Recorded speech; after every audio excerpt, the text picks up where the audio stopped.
Tell me where I need to be, and I'll be there. Getting tabled. Getting tabled. Getting tabled. Getting tabled. Getting tabled. Getting tabled. With the Bruce, the Yank, and Captain Socks.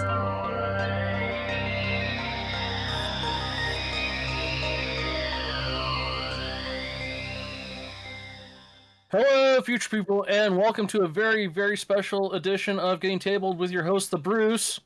Hey, folks. And then there's also that major socks guy somewhere. I don't know where the things are at. And then if you'll notice on the video, there's a fourth video. We have a Nigel. We have a Nigel. Yeah. It's been a while since we've had a Nigel on. And Mel's like, what? No, welcome to the show. Right, you've really the Nigel comments really thrown me. Yeah, but It's a thanks Top for the Gear. welcome, It's a guys. Top Gear I reference. should point out now that it is actually 1 a.m. in the morning. Yeah, over in the UK. So if I'm a little bit slow on my comments, yeah, I've had my daughter running me ragged all day. Yeah, so okay, explain the Nigel because that's just confused me. So in slang terms, so in the UK, they commonly refer to Americans as Yanks. I'm a Yank because, and then he's a Bruce because, and then on the reverse, people in Australia call UK people Nigels. Right, first time I've ever heard that. It was I quite referred like on, that Nigel. It's a very British name. Yes, yeah, that's where it comes from. It comes from Well, I know it from Top Gear, but the joke's older than that. Yeah, that's where I know it from too. But in our previous podcasting, we had a gentleman who his actual name was Nigel, so we didn't have to call him Nigel. He was just already Nigel. It just worked. It worked.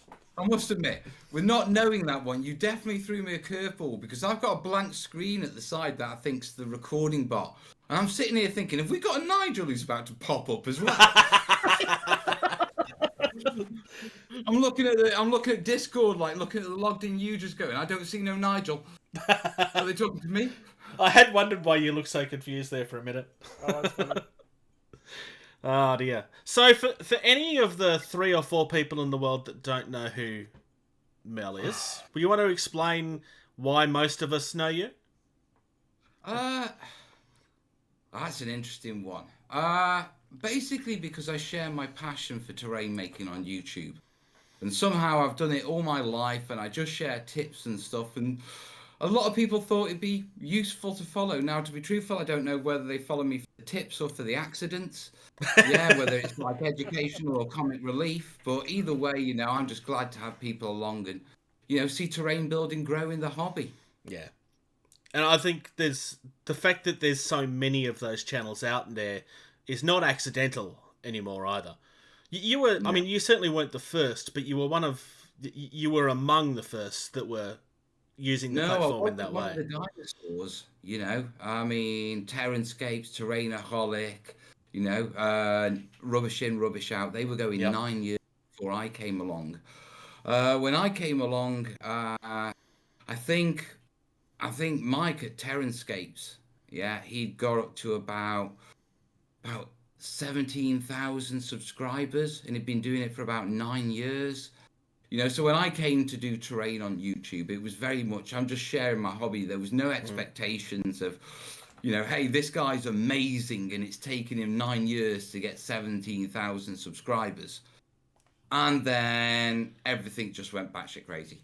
Yeah, and it all kind of happened. I remember it being very small. It was like, oh, this is lots of fun. And then all of a sudden there's just a floodgate of people that is paying attention. I think it came at the right time for people. I mean, my premise with the channel, there was my personal reasons for doing it, health-wise, mental health-wise, and the motivation to do something.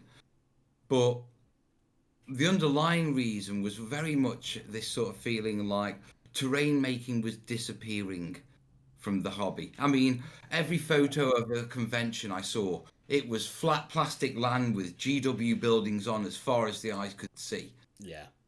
And it was like, I'm seeing the same. And even with the creation of MDF kits, it's like, hey, it's still flat. No one's come up with an MDF hill yet. you know.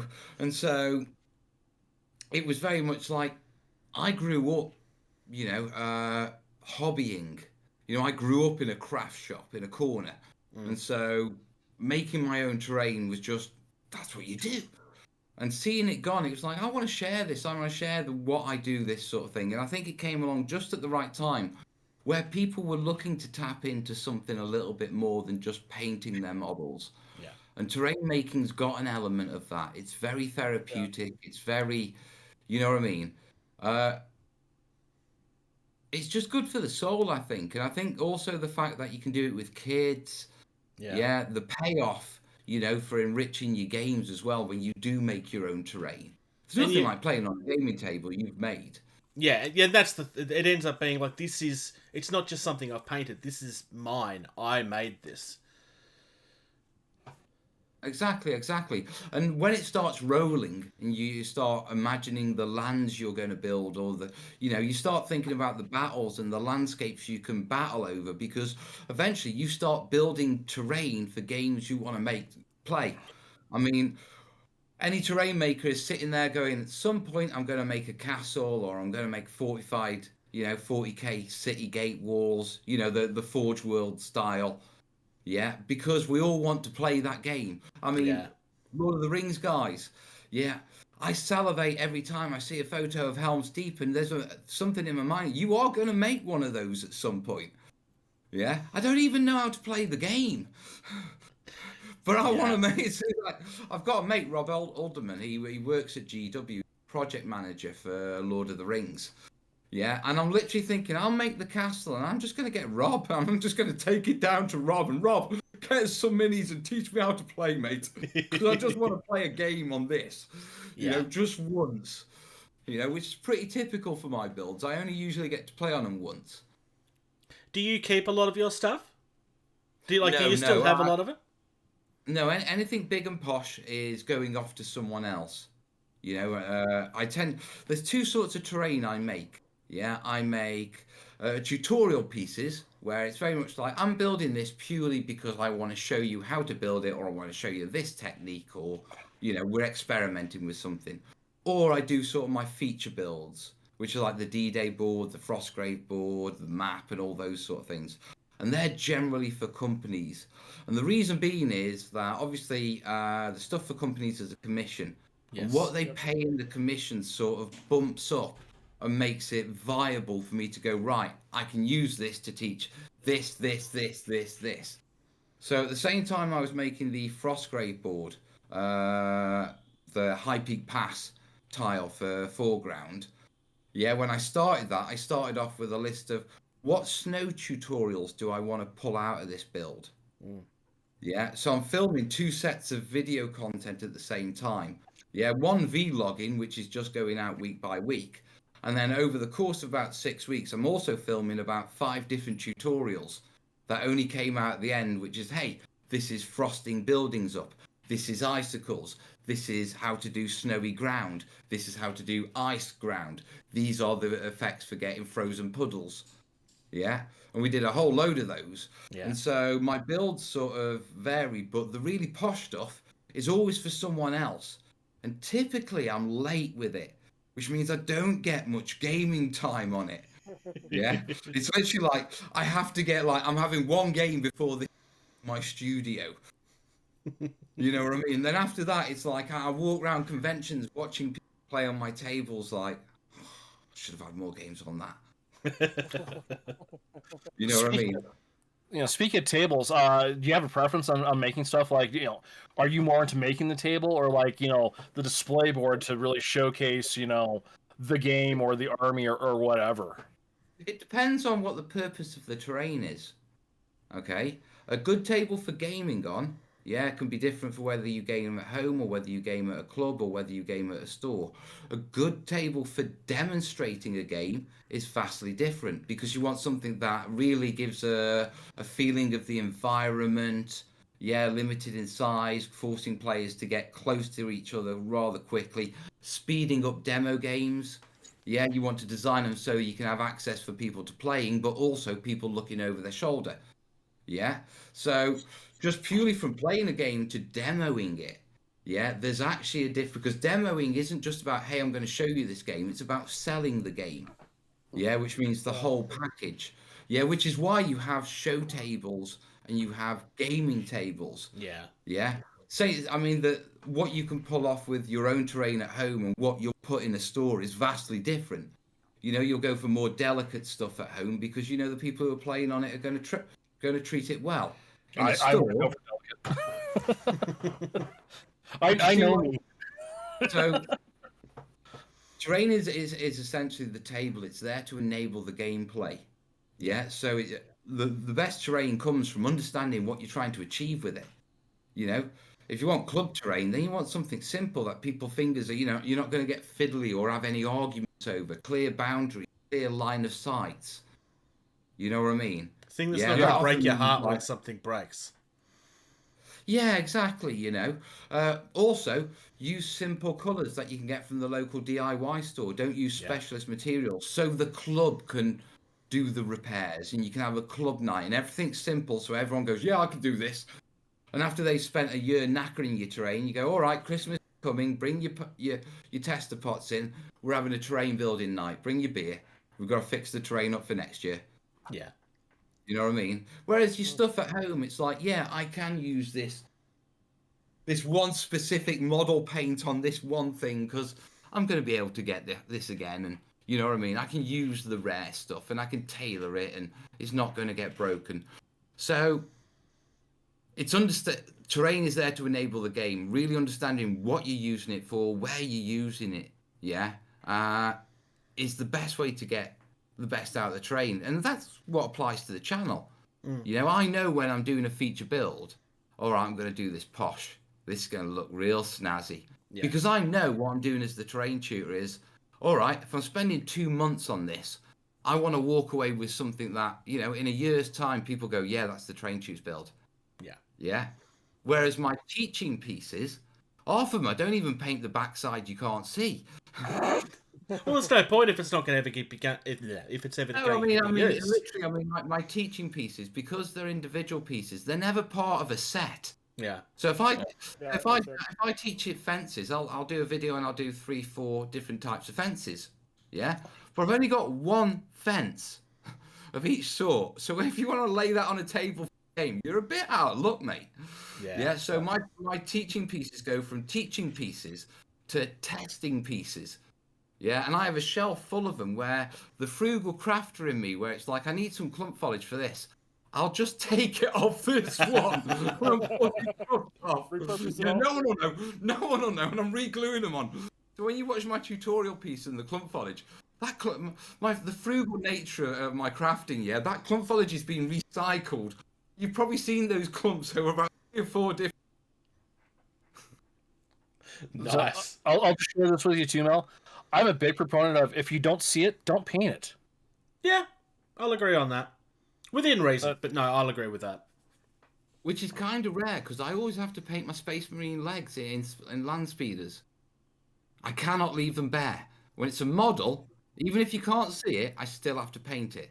Oh, no, yeah. Even on my models, I don't know how many times the guys here have hassled me about painting the undersides of my ships for drop fleet. Like, why? You can't see them. All the time. And every single little dot. Come on, George. All the dots. No, I will not do all those dots. I'm going to argue with myself now, just to annoy George. Yes, you have to paint the dots. No, I completely get why he doesn't do it. The reason we push you to do that is to annoy you, not because we expect that you're going to do it. Oh, yeah. Did you see, Mel? So again, with the friendly bantering that we have throughout our craft. Oh, well, I'm well at home here, mate. Well at home. It's not like me and my kids. You kind of touched on this already, but I was just kind of curious. So you were talking about, table after table just covered with the GDEP plastic, and then the coming about of with the MDF terrain. Of those two, which do you prefer? Like, do you like the great detail that you can get out of the box of the plastic, or the hobby aspect of you're building the terrain and then you can still make the terrain kind of yours with the MDF? Oh, I'm a hobby slut. I love all of it. I mean, literally, just throw me in the middle of all of it, and I'll have a great time. At the end of the day, it's horses for courses. Okay. Now with 40k terrain, yeah, I certainly do it. Yeah. Okay. And it's great. It's high detailed. You know, MDF terrain is great. Yeah. The problem is, it tends to be slightly flat.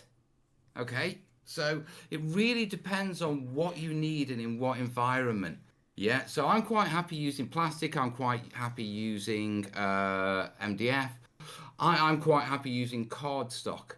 It's about understanding, right, why am I using this? So the 40k stuff, yeah, clearly I want to do an AdMech city.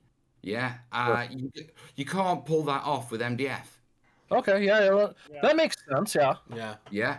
Whereas for my big Burma build, yeah, I've got some foreground jungle huts. Because they're flat, they're quick to easy, they're painted, they're detailed, I can get them together really nice, and I can throw them onto a build and highlight them up, much like I'll do with the plastic stuff. And when you're trying to represent like Pacific huts, you would expect them to be flat-ish because they're simple to build. Exactly. That's the whole point. Yeah. Exactly. In sci-fi, you would expect to be I mean, when you get flat sci-fi, it's the less believable. Yeah. Even if it is plastic kits. Yeah. You know, we like our detail and that sort of stuff. And so there's sort of a genre, yeah, that's subtle in the hobby of what's acceptable. So, for example, if you were to make a townhouse, a medieval townhouse out of foam board and balsa wood, it wouldn't be that different from an MDF kit. No, it's true. And it wouldn't take much detail to get it up. At the same time, yeah, if you go to the sort of 40k element, if you make a foam board bunker, it looks sort of flat. Yeah, in 40k, you start adding the bottle tops, the bits, the scraps, the bits of plastic, the offcuts of sprues, and that's replicated in the plastic kit. And so there's very much like we don't realize it, yeah, but actually our hobby is we're sort of pre-programmed on what our terrain should look like for different genres of games because that's what terrain has looked like for so long. For example, hobby trees, our wargaming trees, are vastly underscaled. Yeah, they are actually. You know? And if you actually go and you put a table together with a realistic sized tree, people look at you like you're a freak. Yeah. And it's simply because we've played for so long with trees that are 6 to 8 to possibly 10 inches is a tall tree. Yeah. For a 1-inch model, and you actually look at a tree. Whoa! I'd never even really thought of that, but that's a really good point. They are really small. When you do something realistic. Yeah. Not where I'm from. Wrong. Well, yeah. Trees don't get that tall here. They blow over then. well, I mean, obviously in Britain we've got some quite big trees, but if you imagine, this is where preconceptions of what terrain should be like, actually override what it should actually be like. Because we're supposed to be replicating a real world. But when there's loads of times when if you actually replicate a real world, it actually looks rather naff. So I'm going to throw this at you real quick. This came from Thunderboy, buddy Michelle over in the Netherlands. He says most of the games are, the 28-32 mil scale. One of his favorite games, the Drop Fleet, Drop Zone. Drop Zone is a 10 mil scale.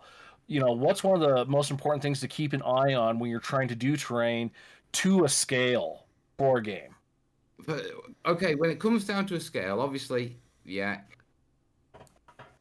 scaling is important. Now, it's not so much important with natural stuff because trees and rocks and rivers can be, so wide, so short, there's no defined. Yeah, when it comes to details, man-made things, i.e. they'll be compared next to a model, that's when the brain starts looking to see if things are the same size. So, for example, most wargaming buildings are scaled under, because if you scaled them at the real size, they'd swamp the table. But their doors and windows, are at the right scale, because that's what you see a model next to. So it's got to look right. So, which is why when you get wargaming buildings, quite often the hovels are just a door and a window with very little around them. because the building's been scaled down, but the features on the wall haven't. Yeah. Yeah. So there's that element. But when you drop down to particularly dropping down to like sort of 10 mil, it's not something that I've done much of in a long time, to be truthful. But the one thing that I always suggest is when you drop down in scale, you've got to look at the bigger picture. Because what you're essentially doing is you do it looking at an aerial photo. So when you do larger scale stuff, you're often looking at details on the terrain. Yeah, when you're doing 10 mil, you know, and 6 mil, what you should be doing is the landscape. Yeah, and seeing how it fits in. Does this farmhouse fit with this sort of enclosure? Would this road go this way? Where's the or what you call it sort of? I mean, at 6 and 10 mil scales, that's where you get to where ground undulations. You know, and you should be thinking about, right, there's going to be slopes and stuff. Otherwise, it's very flat. You know, the further you go up in miniature scale, the less the ground moves, so to speak. So, okay, I've got a bigger like over there. If you drop scale down, you've got a larger landscape. Yeah, which means if you do it completely flat, you end up, this is very flat. So you need to start factoring in sort of the actual landscaping more. And that comes with taking a bigger picture. You know, best way of doing it is often I recommend if you're going to do real small scale stuff, get some aerial photos. Plan it out off aerial photos. I like that. Yeah. That's a good idea. That makes a lot of sense. Yeah, well, trying to figure it out yourself, you're not going to. Print out some stuff from from Google Earth. You know, zoom in until you get the right level. Figure out where your enclosures, roads, how they wind. You know what I mean? Get a sense for scale as well. And not just that, highlighting. You know, quite often, you know, looking at Google Earth and stuff like that will give you a much better idea of how to simply paint roads, rivers, tracks. You know what I mean? So that they actually show up without not seeming off, if you know what I mean. Because quite often, if you take the 28-32 mil techniques down to a lower scale, they're too vibrant almost. Like the lines on the road. Right. Yeah, you're forgetting that it's you're giving a perception of where are you viewing this from, and if you drop a scale down, you're actually viewing it from higher. Yeah. And so colours and stuff lose their vibrancy because of atmospherics. So if you start using like 32 and 28, 163 scale stuff on on smaller scale stuff, it doesn't look right. Yeah, but you can't figure out why. And quite often it's like, actually, you're forgetting, you're taking away a couple of 1,000 feet of atmospherics getting in the way of what you're looking at. That's a good point. When it comes to building terrain, have you ever had like a preference of like sci-fi versus fantasy on what you enjoy making? Oh, I like grass work. Yeah, I don't mind what it's doing. I grew up in North Wales. Yeah, which is, you know, the Welsh mountains, beaches, walking across the headlands. And as a kid, I grew up in a place called Anglesey, and my closest friend lived 4 miles away from me. Yeah, so we lived in the middle of nowhere. So there was a lot of walking through fields because he lived in the middle of nowhere anyway. So by the time I got to his house, the only thing we could do was walk locally. You know what I mean? The local town was about another 4 or 5 miles away. You know, so it was like, well, we're not walking there. So I spent a lot of time. Also, although I grew up in on the island, Anglesey, my family are from sort of the Midlands of England, Stoke-on-Trent. So there was a lot of travelling through the North Wales mountains as a child. You know, a lot, backwards and forwards every weekend. And it's a couple-hour journey. Yeah. You know, and so you go from the beach through Snowdonia mountain range and into like the Midlands, which is relatively flat. You know, you go through Shropshire, which is the basis of the Shire in Lord of the Rings. Yeah. So you literally go through, I mean, growing up, you know, every other weekend, I'd have about a 4 or 5 hour blast of scenic tours. You know, there's a waterfall, you know, and my family would always make it interesting. We'll go this route. We'll go over that mountain. We'll go this way. You know, if they weren't in a rush, you know, or, you know, traveling through North Wales, you're talking country roads. If one got blocked, everyone would go a different way. So there's lots of scenery in my youth. Yeah. And so when I sit down and model, I'm always doing green work. So it tends to be historical and fantasy, but I do like sci-fi. You know, I am more of a, I've been a 40k player most of my life. Are you still You know what I playing mean? 40k? I'm dipping into Kill Team at the minute. Yeah. But the one problem with 40k is sheer overload when you get back into it. You know what I mean? As an old hobbyist, it's so many armies, so many models, yeah, and so I'm just doing it simply, Yeah. because I love the world, I love making the terrain for it, and I've got my armies, you know what I mean? I've got a Bane Blade sitting up on the shelf, so my guard are always around, sort of stuff, but the commitment to go full 40k, I'd have to turn my channel that way. It'd be that much of a hobby commitment and that much of a time that I'd have to sort of dedicate my channel to it as well to make it viable. Whereas Kill Team's one of those things where I still get the opportunity to make the really cool interactive terrain, but my actual model count, my rules knowledge, doesn't need to be as high. I can still immerse myself in the IP. I mean, I've got the app. I love the digital animations they do. I'm on Audible and I'm constantly downloading Imperial Guard books. You know what I mean? That I listen to each evening. So when it comes to IP and the world I want to exist in, it's 40k. It's just the world I live in is historical and fantasy and everything else, to be truthful. No, that's fair. Is there anything else that you're actively playing at the moment? I saw that you were playing Minecraft earlier.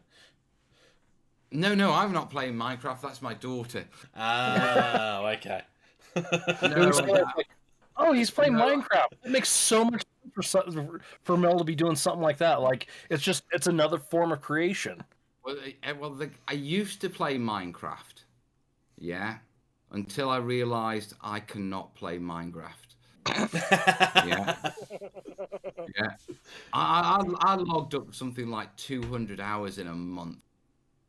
It became you know what I mean, and it was like I had to step back, and it was like, right, you either have to become a Minecraft streamer or you have to stop building digital things, pull your finger out your backside and start working on tutorials, because I've got this great village. I mean, I've got automated iron golems falling out, it's done in survival. I mean, my recent digital addiction, which I've had to wean myself off, has been Valheim, which is basically Viking Minecraft, and it was like I'm in Minecraft.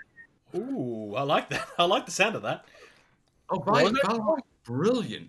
Valheim's a brilliant game, especially if you're a terrain maker. That's why I've had to step back from it.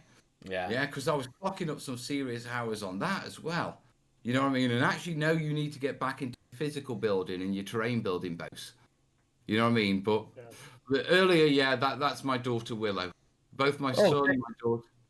Whew. It's not available for Mac, so I can't get sucked into that. Games are never available for Mac. Mac doesn't matter. That's part of the reason I have them, so I don't get sucked into them. Valheim is a wonderful game, to be truthful. It's Viking Minecraft, but it's been designed co-opt. So nice. It works best if you've got and you can run personal servers, and it's seed-generated worlds. And there were nights I used to sit here with a drink. I'd be sailing around, the seas in my longboat. I've got Vikings playing on Netflix, and then all of a sudden a kraken would come up and I'd start screaming like a little girl. Nice. But no, I have to weed myself off computer games, because I do like them, especially immersive world ones, because it's just the terrain bugging me. You know what I mean? I'm sitting there like, no, that brick's not in place. It's like, dude, you've been here for 3 hours. Way now, go paint something. Yeah, I can get that. I can get behind that. With all of the skills and stuff when it comes to terrain, do you still buy stuff? I mean, I see that you've got the crates there that you were building the other night, but do you ever kind of look at kits and go, well, I mean, I could buy that, but I could just make it? Does the temptation of being lazy get to you? To be truthful, this is dual. First off, you should make the acknowledgement at this point. It's very rare I buy kits. You know, most of the times, if I'm interested in a kit, you know, a manufacturer is quite delighted that I'm interested in a kit because it means there's a good chance it's going to end up on my channel. Yeah. You know, and that's just the reflection of them seeing me as an ability to market the product. So the cost of giving the actual, not the retail price, but the actual production cost. You know, the production cost on an MDF kit, it might be a £5. You know, so it's nothing to them. Yeah. Whereas the marketing they get back from having it on the channel means that, you know, it's very rare I actually have to buy kits. True. But very often I will see kits that I want. Yeah. And quite often it's like, yeah, I can build that, but I can do something to that kit to smarten it up, and there's a speed up process. Yeah. Yeah. There's also, you know, the factor of when you do this as a living and you do a content production as a living, projects can't take too long. So yeah, I could build the jungle huts from scratch, but do I need to? Yeah. Yeah. Yeah. If I'm building a village, yeah, I can. So for example, teaching someone to build a jungle hut, I only need to build one jungle hut, then it can go on the tutorial piece shelf. If I need a village for my bolt action game, I'm going to need a few pieces, which means actually I've got a whole village. Yeah. There's still only one teaching video in that. I can only teach one set of here's how to build a jungle hut. So there's only one actual production video, but there's a lot of work in that. So behind the scenes, when I'm looking at what I'm going to do, it's often like, right, how much work is there and how much content can I produce out of that that's useful? Yeah. Yeah. Yeah. Because there's no point spending 30 hours on a 5-minute video. Exactly. Yeah. Exactly. I mean, the analogy is, yeah, if you're teach someone to flock on a 2x2 tile, a 6x4 is just simply 6 times more work. Yeah. You know what I mean? So it's sort of being the channel, and it's sort of being what I do also influences my hobby decisions about where I can do and where. I mean, at the end of the day, I'm itching to do Helm's Deep. Yeah, but there's a little thing in the back of me going, that's a long project, and basically it's just stone walls, boss. How many videos are you actually going to get out of that? Yeah. You know, and it's a harsh thing to say, but when you know this becomes your living, and you know, paying your child maintenance based on content production, bills, and everything like that, it becomes a reality, which is why like these projects only sort of happen when someone goes, I'll commission you to do it. So it's like, all right, well, there's a financial input from there, plus, you know, that sort of offsets. I'm not going to get as many videos out of this project if I spent this time doing purely simple tutorial pieces. So quite often it's very much horses for courses, you know? I mean, I can build sci-fi stuff. I have a 3D printer, but I still buy plastic. Yeah. You know, I can 3D print it, but I know how long that's going to take. Yeah. You know, so there's all these sort of variables, and it's often about, right, how can I generate the most useful content, yeah, as relatively quickly as possible without seeming like I'm taking the piss, if you know what I mean. Yeah. You know, there's a lot of channels which, and I'm not going to diss them, but there's a lot of not in our hobby. Actually, our hobby's pretty good when it comes to imparting information. But I think it's because of the mindset of the people in this hobby. We tend to be professional people. We tend to be educated. And so when we look at content, we're looking at its educational value. You know what I mean? Yeah. And so we tend to gravitate towards channels that we really get something from. So, for example, yeah, there's lots of YouTube channels that I just would not watch. And I'm not talking about hobby channels. I'm talking about the silly things that people do on YouTube channels, where you look at it and you're like, that's 5 minutes and that's just nothing. That doesn't exist in our content world. Not really, no. The closest we might get is, you know, the Flash Gits animations and stuff like that. You know what I mean? But it's still entertaining. Yeah. Yeah. And it's a different sort of content. Yeah, but generally we produce educational content, so there's generally a sort of pressure as a content producer to say, right, what am I putting over on this? Is it worth it? Yeah. Do you know what I mean? Is this worth their time? Because you don't want people go, oh, I've watched that, and what did I really learn? You know, I mean, it's one of the reasons why I think it's important that I include my mistakes and how I fix them in. Yeah, because that's still educational. Yeah, I screwed up, but okay, here's how I screwed up so you don't screw up, and here's how I'm going to hide it or fix it so you can too. Yeah. You know, from my point of view, I include those from an educational basis. But the content production that we do is quite different to the rest of the world. And that's generally down because generally, you know, I mean, if you're the sort of person who spends 50 quid for a 400-page book of text so you can learn it to play your hobby, yeah, you tend to like your education, you tend to like your thinking stuff. Or to make Do you know what I mean? Yeah, exactly. You know what I mean? We've all got the bookshelves, you know what I mean? Exactly. You know, I mean, when you buy books and study, I mean, I always sort of make the analogy, you know, when you look at the historical sort of side of wargaming, yeah, most people walking around in historical wargaming, no matter what they do, probably have degree level history in a specific period in human history. Yeah. You know what I mean? Yeah. And they're self-taught. Yeah, which sort of says a lot about our hobby and, you know, they look for content. So when you're doing content and when I do content, there's always a balance of, right, what are people getting out of this? Yeah. And quite often my project logs are more about what I don't know what I'm going to do, what I'm challenged by, what mistakes I've made.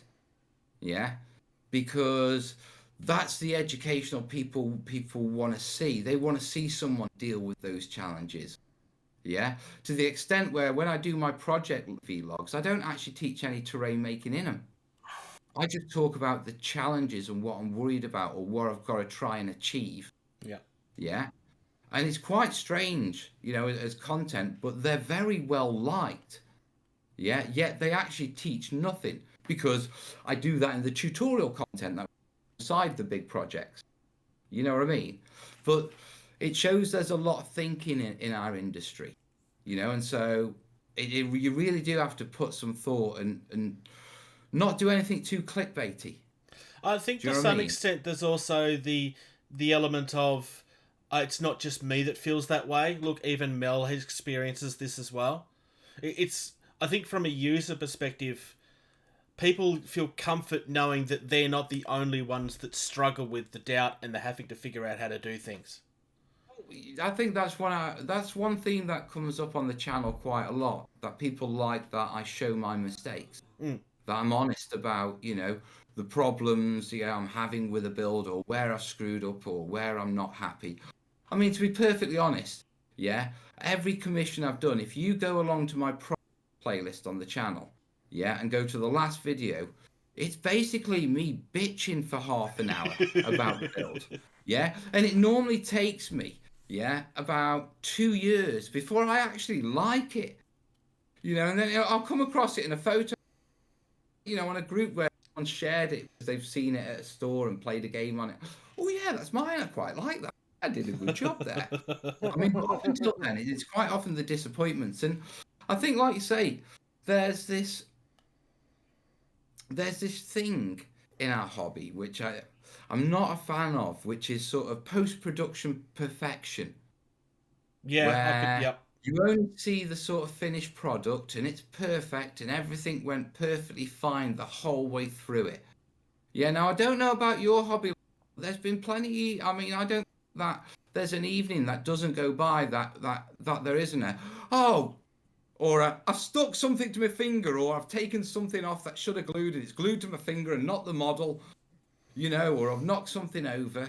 I really have super glue. The model, or It's a physical hobby with various different sorts of mediums. Of course, you're going to make mistakes. Yeah.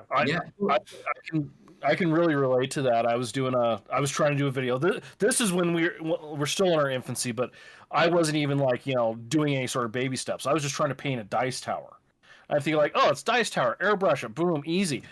Yeah, stupid me is like, oh, yeah, wood absorbs paint. White paint is impossible to cover wood with. And so I'm sitting there like on the fly trying to figure out how to fix this white paint idea I have with something else so it doesn't look like crap. It's often the case, and I've been there many times. But we have this post-production sort of perfection thing, and I blame GW, yeah, because White Dwarf went from very arts and crafty and hey, here's some hobby stuff to the pinnacle of modeling, and the industry followed with amazing. Then there became this pressure on everyone, yeah, to make really beautiful models. And I was like, well, I can't. Yeah, so sod it. I'm just going to do me. You do you, boo. Yeah, and I think that's one of the things that attracts, the fact that I do talk about the downside and the screw-ups and the mistakes, and it's okay. Yeah, because you can still end up with a beautiful table at the end of it. You know what I mean? You can still end up with a game. I mean, when you're painting a model, when you see these beautifully painted models, that's great. Now be 2 foot away from the model, like it's supposed to be on a table. What of that detail can you actually see? So it was as a hobby. Yeah. Yeah. So I sort of like, I disarm that. I'm not saying you shouldn't paint your models beautifully. I try and paint my models as beautifully as I can. This guy's 10 years old. Yeah. And he's not going to focus. But I went to town on him, and I went to town on my Imperial Guard. They're all converted. Custom bases, make my own Predators. You know what I mean? And that sort of stuff. But I think it's important that we should also say it's okay to slap some paint on it, throw a wash on it, get it on the table and have some fun. If these challenges are stopping you from actually playing your hobby or enjoying your hobby, don't make them challenges. So I've always been one in the hobby to I am going to screw up and, I am going to make mistakes and I'm going to show them off. And with my slapdash method, it's pretty much every video. Yeah. But it works and people accept it. So I think it's important before we go too top end and we force people out of the hobby by thinking they're never going to get there. Speaking of, I don't know if it was the same for you over in the UK, but I know that it was like this in the US and here in Australia for a while. Do you remember the old mentality of you're not sharing your tips, people have to earn that knowledge for themselves, and where it used to be a lot more closed off than it is now? I do with model painting. I'm just having a sweetie. You'll have to excuse me, guys. Keep my sugar up at this time of night. Right. I do with model painting, but not so much terrain. I wasn't sure if it was universal. I definitely remember it with model painting. Now, I'm very glad that changed. I think the reason being, is that within the hobby back in the old White Dwarfs when we first got in, there was an exclusivity about how you because there weren't painting guides. Yeah, or they were very, very simple. Yeah. Because the best painters generally did want to keep their technique secret. But at the same time, the old White Dwarfs were packed full of articles of glue these 2 spray cans together, put this dome on top, stick this gun on. You've got a grav tank. Yeah. You know what I mean? And so the teaching and the sharing of knowledge was ingrained as being okay within the terrain making, the scratch building side, because it was even included in the rules books. You had model making guides actually in, the 3rd edition, fantasy. Yeah, same in Rogue Trader. If you have a look, if you're a trader, there's about 12 pages of modeling guides in there of scratch building, how to make terrain and that sort of stuff. And back in fantasy, every fantasy book has what you call at the start of it, how to make a war games table. Yeah. And that 1 page of the 2 blokes with the plywood table no one ever built. You know what I mean? But every book has that table. I was going to say there's a guy local here to me. He played orcs. He had all the original Rogue Trader orcs and all of his vehicles. Not a single one of them was a kit. Every single vehicle was scratch built from a toilet paper tube or an oatmeal canister or something. Oh yeah, most definitely. And I think, it was the way. But you've also got to remember that as terrain builders, we stand on the shoulders of giants. I mean, we stand on the film industry. You know, Jerry Anderson. Yeah. I mean, who didn't want to make? I mean, I made Tracy Island when I was a kid. You know what I mean? We literally made it out of paper mache and that sort of stuff as a kid. Blue Peter, I don't know if you come across that, but it was a kids' TV show that's been running for like 40, 50 years and it's still running, I believe. But they used to do craft elements, and over about a month they did, we're going to build Tracy Island out of toilet rolls and all sorts of stuff. Yeah, and I had one. We built it.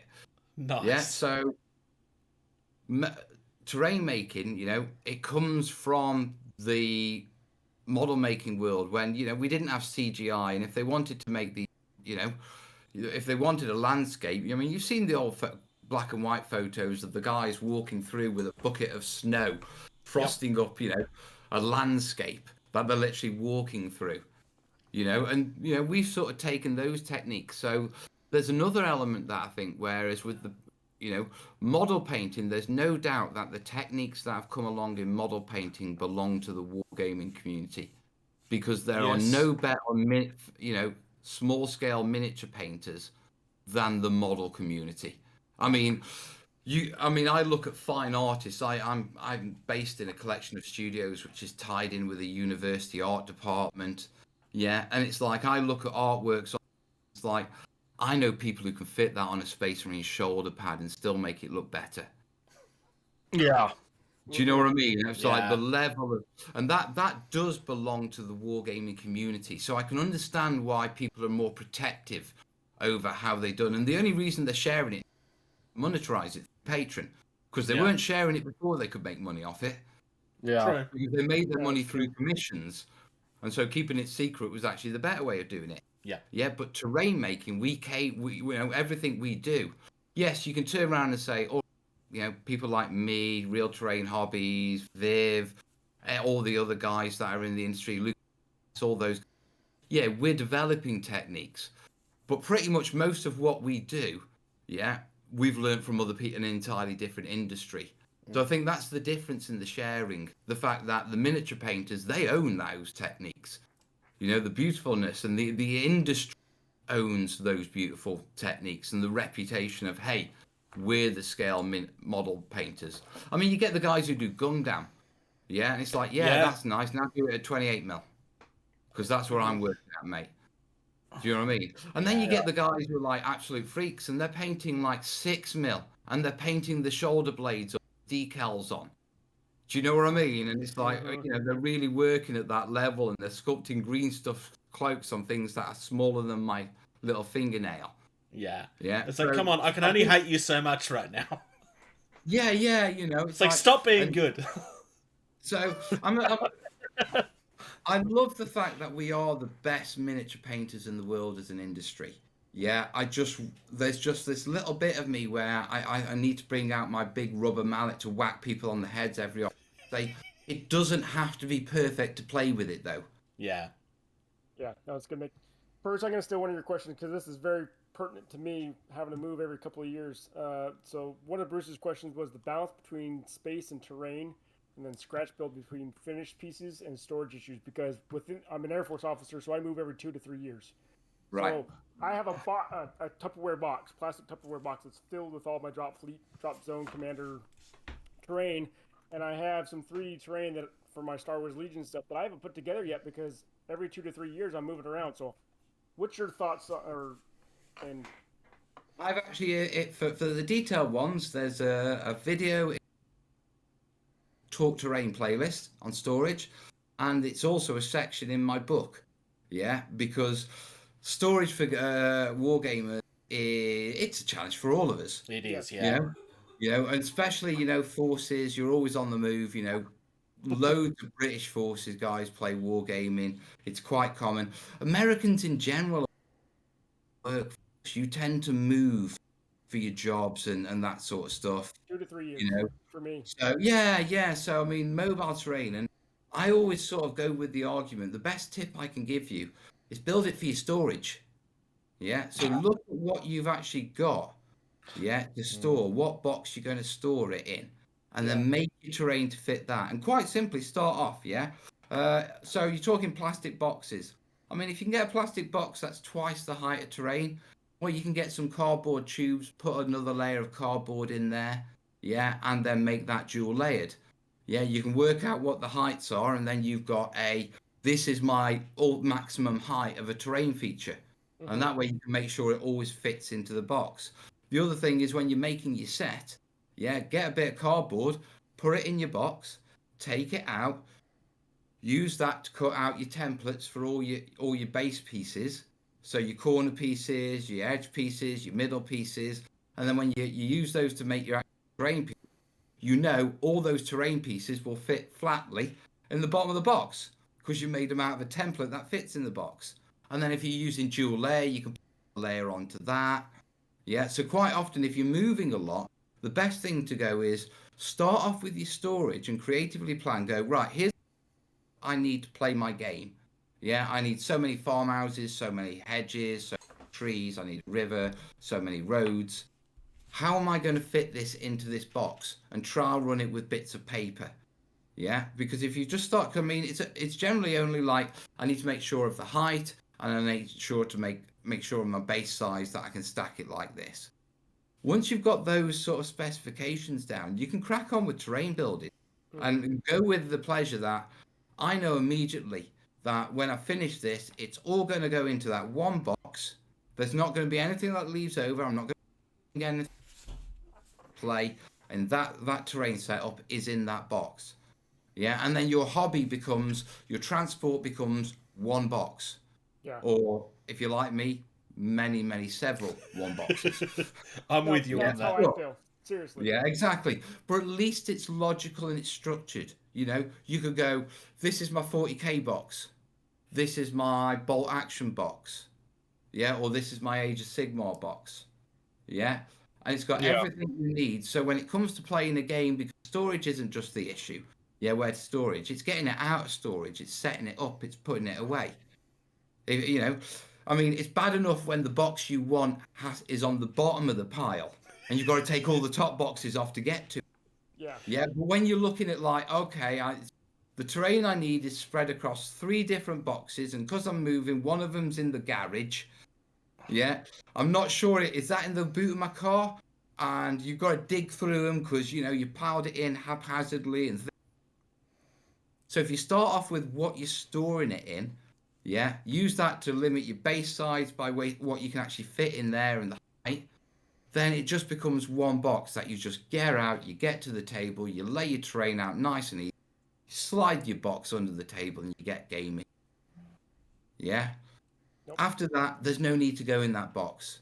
Yeah? You also don't be doing this thing where you've got several boxes open at one time while you're trying to set up a game and your wife who's going, are you going to clear this lot? Well, you know, I don't have that anymore either, but, you know, I got so bad at my house, I had to get a studio. That's why I have my own game room. Yeah. I remember the videos on the kitchen table. Yeah. Well, the general provision is that, you know, if storage is an issue, start with what you're storing it in. Yeah, because then it's just in one box, in one place, with everything you need. Yes, that may limit your build slightly, yeah, but at least you're not going to be left over that situation where, well, 2/3 of it is in the box, and then I have to put the other third on top of it, and that's getting broken by the cat. Yeah. No, it's a good tip. I appreciate it, Mel, because I No, haven't it's dealt good.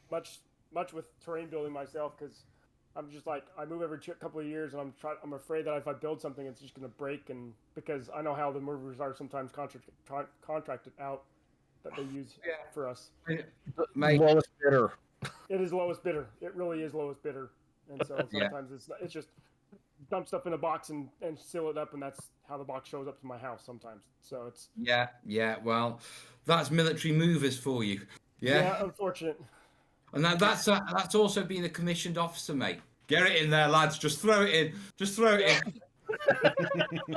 You can afford it if you break something. Yep. So true. What's the coolest new thing you've learned recently? What's the coolest new thing I've learned? Yeah. Yeah, Here's one for you. I learned it yesterday. Okay. Easy silicon molds. Now, what you do is you get silicon sealant.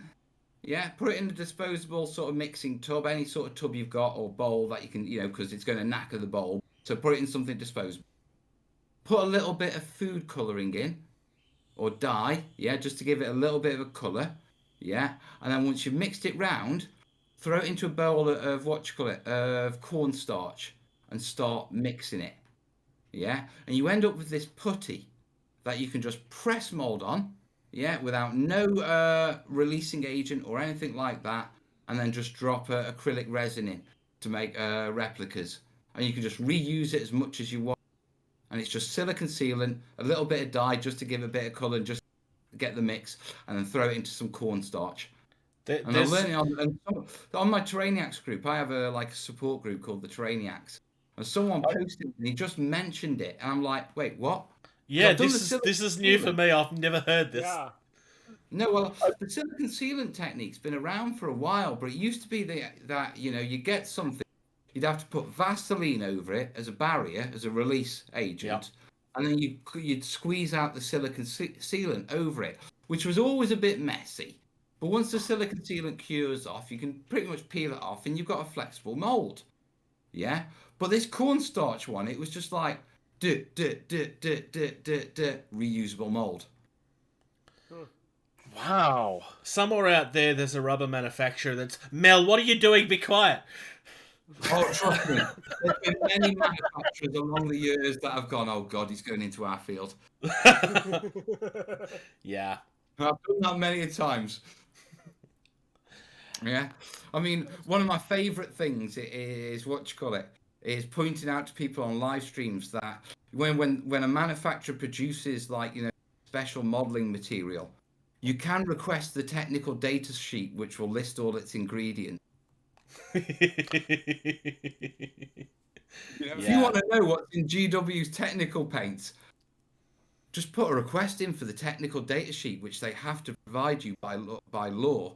Yeah, and in the technical data sheets, it lists all the filler, PVA, that's flock. Yeah, I know how to do this. Not the specific amounts and the ratios, but they have to tell you everything that's in there. Yeah, experimenting is half of the fun. In the UK, you do have to list them in the order of of amounts, so you know what the majority one is. Yeah. Interesting. Yeah. No, I'm going to send you an email of a list of... So, I mean, I did it once with Games Workshop, and God knows what went through their head when a request from the Terrain Tutor for a technical data sheet for their new technical paints came through. It was like, he's asking us for secret, and we're compelled by law to give them.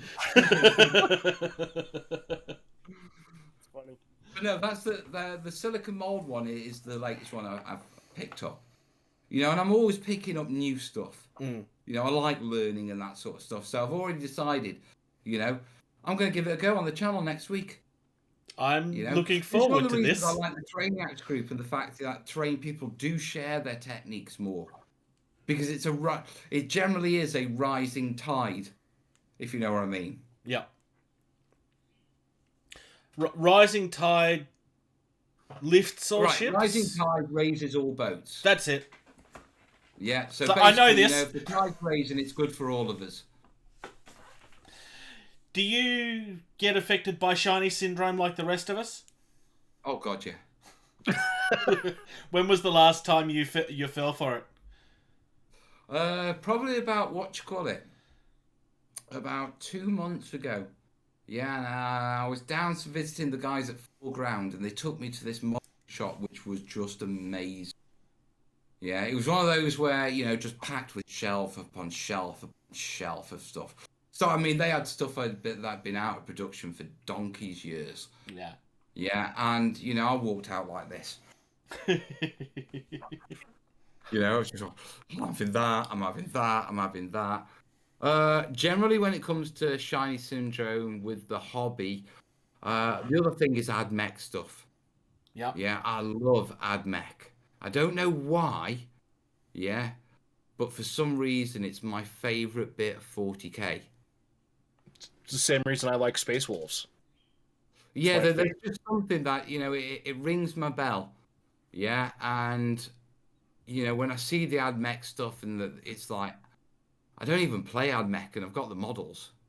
Yeah. But, and I bought them without even realizing I was buying them or even reading the rules for them. I'd just seen them in my local GW and it's like, I'm buying that.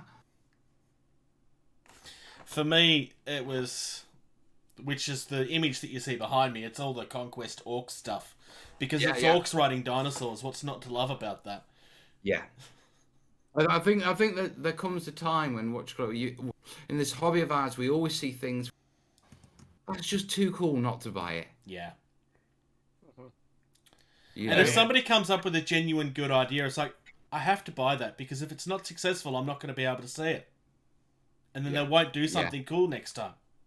Yeah, there is a trend like that through our hobby. You know what I mean? Like cool stuff rules, the rule of cool. Yeah. Sometimes just completely out of out of nowhere, a new game can come along. It gets quite a strong following because it has done something cool. It's like kind of the well overused trope of people putting a TARDIS in the middle of their game board sometimes, even if it doesn't make sense in the setting, because of course it does. It's Doctor Who. He belongs everywhere. It's the rule of cool. I don't care how out of place it is in the middle of World War II. Well, I mean, or whatever. For Doctor Who, I mean, it's a bit like that thing that they do at Renaissance fairs where people go around dressed up as Star Trek people, on like an away mission. Yeah, and I just think that's beautiful. I think it's brilliant as an idea. You know what I mean? I've not seen it in the UK yet. I've seen it at plenty of Americans, but I've not seen it done at a UK reenactment or something like that yet. And I think it'd be great with a TARDIS at the Civil War. Yeah. In fact, I mean, we could get away with a TARDIS better than you can get away with a Star Trek, because everyone in Britain knows what a TARDIS is. Do you know what I mean? Do you know why you see the Star Trek thing in Renaissance fairs in America so much? Do you know why you see that so often? We have no respect for anything. It could be that, to be truthful. It could be I'm going to completely crash your genre with. Yeah, I mean, it's owning the Renaissance fair, isn't it? Yeah. Walking in your Star Trek, because it's literally saying this is actually all about what we're doing here. And you're the set. Yeah, but I do think a TARDIS, a medieval reenactment would be good, and putting them on terrain pieces, historical ones, they're good. I mean, my main concern right now is the fact that there's mini mells out and I have no idea where I'm to see those. Yeah, I haven't even put mine together yet, so. Well, I need something very special. That's my great hope, that the majority of people saw it as something quirky Dave did on the Kickstarter. Because I want to be clear. Yes. Yeah. I only found out about that when they were being shipped across from Australia to the UK. They'd already been digitally modelled, signed off, produced, boxed, and shipped before I got advised there'd been a model made of me. Yeah. Which he did on purpose, because he knew that you were going to say no if he asked you. God, yeah. In fact, I'm pretty sure I'd already said no to it at the start. And I'm doing it. I didn't realise they came from my neck of the woods. Yeah. A Monster Fight Club. Oh, okay. I didn't realise they were so close to me. There we go. Yeah, I think that was it. Do you know why they came from Australia? Because only you guys are crazy enough to do something like that, to make yeah, we'll make a Mel. We'll just take his likeness and spatter it all over the world. We'll do that. I mean, it's either that. Yeah. Now the way I look at it is, the Mel would have had to have been made by a modelling company. Yeah, and I imagine a conversation was, you're right, okay, it's Mel. And Dave will be like, Mel doesn't know about this. So I think he went to Australia because there's a good chance that whoever's in Australia, now I'm never going to have to. You know what I mean? America possibly, the UK. You make a model of me in the UK, we are going to chat, mate. I am going to drive down, and we're going to just in case again. You know what I mean? Yeah. But Australia, you were safe. also Dave is a native Aussie.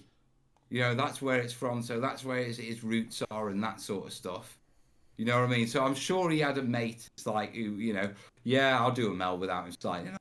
You know what I mean? But now I have this thing where I don't know if I'm going to be going along to a convention. Corner of a table, there's me looking on at the battle because someone's decided to put me on their table. Well, I already know how I'm going to use mine, but mine, like George's, is still in the bag because I don't want to touch it until I'm ready. You see, this worries me. I'll even tell you exactly how I'm going to do it. Don't tell me. I don't want to know. Oh, fair enough. No. Listen, people are hot. Someone sent me a photo, of the filth he's doing of me sitting on a porcelain toilet on top of a column for a statue. That's just mean. And I'll tell you, someone sent me concept sketches of what he was going to do in for the national green stuff sculpting, and that was not pleasant. Yeah, in fact, I'm pretty damn sure I can't pay with putting that diorama on my YouTube channel. Yeah, so the idea, remember, it's a bit like voodoo. There's lots of mini-me's out there, and I don't know what people are doing with their mini-me's. That's kind of, it's very disturbing, I can imagine. Well, you know, I don't mind being put on a terrain piece. I don't mind my head being put on top of your, like, you know, your Terminator captain. That's pretty much what I'm going with, is you being a part of There's two heads, right? There's two heads for it, right? Yeah, there's two heads. Yeah. Oh, perfect. But, you know, you never know what the creative side are going to do. Yeah. And my lot are merciless for torturing me anyway. Especially when they know that you're not entirely comfortable with it to begin with. It's how far can we poke the bear? Because, you know, I've never been one big for the fandom. Or, you know, people keep calling me like a celebrity, and it's never well. You know, I don't sit in those shoes well. You know, I'm just me. I do my thing. You know, if people like it, that's great. If I can help people along the way, even better. You know what I mean? But, and so having a model, I can, I mean, I signed off and there's no issues. We've even sort of have provisionally agreed that we do another Kickstarter. Perhaps we should do like a 15 mil and a 6 mil Mel or something like that. And just call it Mel for scale as a joke. Because the cat's out of the bag now. What they can do with 28 mil, they can do with 15. You know, so it's a bit of a giggle now. Yeah. But generally, you know, it's not something I would have gone down a miniature of me. You know what I mean? But here I am. I'm stuck with it now because there's 5,500 out in the world. Is that it? Yeah. 5,500 in total. Apparently, you're sure the mold was broken after he was done? You can't make more? No idea. I know there's a box at Warlord of a couple of hundred of me, I think. Yeah, which is concerning. Because that's an entire army of Mels. It'll be like Mr. Mr. Melzik? Mr. Melzik, that's it. Is that the creature that comes out of the box in Rick and Morty? Yeah, I thought so. Mr. Music. Yeah, but Melzik instead. Yeah, the Melzik. Here to help you with the training. I can do. No, if you're listening or watching to this, there's your idea. I like that idea. Where Mini Mel turns up. Yeah, that's all I'm settling with. I'm just going to see where it turns up and just roll with it. You know? I'm not sure how we got onto Mini Mels, to be perfectly honest. Right, what's your next question, gents? So a few minutes ago, you talked about going in and like the shiny effect, and you walked out with armloads of stuff. Oh, that's right. Of all the tools, you know, because, you know, we want to do this on a budget because the hobby is stupid expensive when you really start getting into it. What is the one tool for doing terrain as a hobby that you're going to say, no, spend the money on a good tool, don't go cheap? Hot wire cutter. The what? Hot wire cutter. A hot wire cutter? Yeah. The majority of hobby tools, paintbrushes, blades, files, you can use simple pound shop stuff. You know, I generally recommend it because terrain making tends to go through tools. You know, you foam blunt blades pretty quickly. Working with PVA and fill and that sort of stuff, it can knacker brushes. You need a decent sized brush. So kiddies arts and craft brushes, the plastic ones, are often more durable and better to go with terrain, because you can use them for 6 months and then, you know, replace them. I mean, I have posh terrain brushes and I don't use them because it's like they're too posh, they're too good for you know, the hammer you do with terrain. But when it comes down to tools, one of the biggest sort of, when you need to buy tools to work with terrain, the first sort of tool you buy out of the pound, after moving on pound shop and basic tools, yeah, is a hot wire cutter. It's your first specialist tool. Yeah, if you go for the battery powered ones, they eat batteries quicker than they eat the damn foam. Yeah, and within, like, you know, after the battery power is sort of like dip down, so the current's less, so the wire doesn't get, so the cutter's slower. Yeah. Spend your money on getting a decent hot wire cutter. I mean, I've got, for example, I've got 2 table cutters. Okay, one's a relatively simple one, one's a more expensive one. Yeah. The more expensive one has a spring that keeps the hot wire taut, because as the wire gets hotter, yeah, it stretches because it becomes more like, yeah, with the heat going through, which means that your cutter on just the simple one without the spring gets slack and starts to bow, whereas the more professional one always stays taut because it's spring loaded. Yeah, and it's the first thing where I really started to realize that, yeah, this makes a difference. It really does make a difference getting a decent, sturdy, well-built, mains powered hot wire cutter. After that, the only other one for me, because everything else I've ever used has really been budget. I've not gone, oh, I need that or that. I just needed that, and the budget one will do. Yeah. The only other specialist thing where I generally suggest, yes, spend the money, is an airbrush. I'll agree with you on that, 100%. Yeah, no, absolutely. I mean, when I first got my airbrushing kit, you know, when I first started, yeah, it came with an airbrush. Yeah, and I had so many problems with that. I gave up on airbrushing. A lot of people do. And it was only when I went to a friend and actually tried a proper airbrush, yeah, and I realised the difference between the budget airbrushes and just a simple something like a Badger Patriot, you know, a good all-rounder. Yeah. Yeah. The difference it made. And now, you know, my airbrush is in my studio. That Badger Patriot 1.5 I bought 4 years later is still getting hammered, and got this weekend with all sorts of stuff getting thrown. Watered down PVA for sealing, paint, you know, all sorts goes through it. Yeah, and it, you know, I mean, it's not silver anymore. You know, it's various paint and filler colours on the outside, but the inside is immaculate and it sprays beautiful. Yeah, so they're my 2 things when it comes down to, you know, where do you really want to spend your money, and, you know, when it comes to shiny stuff, and what do you spend your money on? A decent hot wire cutter. Yeah. I mean, the best one on the market, from my opinion, is actually the Scenics hand one.